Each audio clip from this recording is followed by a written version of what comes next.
se retrouve dans un petit port très sympathique qui est le port de Guardamar del Segura, qui se situe sur la Costa Blanca, en dessous d'Alicante et au nord de Torrevieja, pour continuer à parler d'Abraham et de Sarai. Dieu avait promis à Abraham une descendance aussi nombreuse que la poussière de la terre.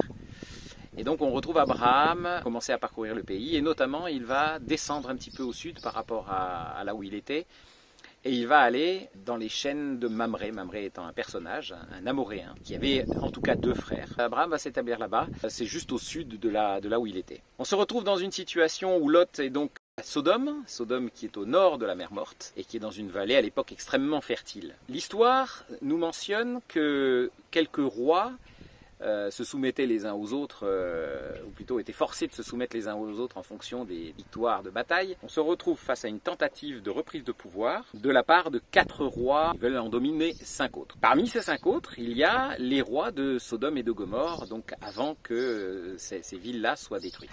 Il se trouve que, comme je viens de le dire, Lot vit dans Sodome. Les 4 rois qui ont attaqué 5 autres, dont les rois de Sodome et Gomorrhe, arrivent à vaincre et emportent avec eux les personnes et les richesses dans leurs territoires respectifs, en tant qu'otages, en tant qu'esclaves et en tant que butin. Il faut savoir que parmi les peuples qu'avaient battus les fameux rois victorieux, il y avait les Amoréens. Or, on se souvient, puisque je l'ai dit au début de cet épisode, que Abraham avait établi l'ensemble de ses troupeaux et ses tentes parmi les chaînes qui appartenaient à un certain Mamré, et cet Mamré était un Amoréen. Donc Abraham va prendre 318 hommes de ses serviteurs, et va partir en combat avec les 3 frères amoréens, et va partir en combat parce qu'il a entendu dire, grâce à un fugitif, il a entendu dire que Lot et sa famille avaient été pris en otage.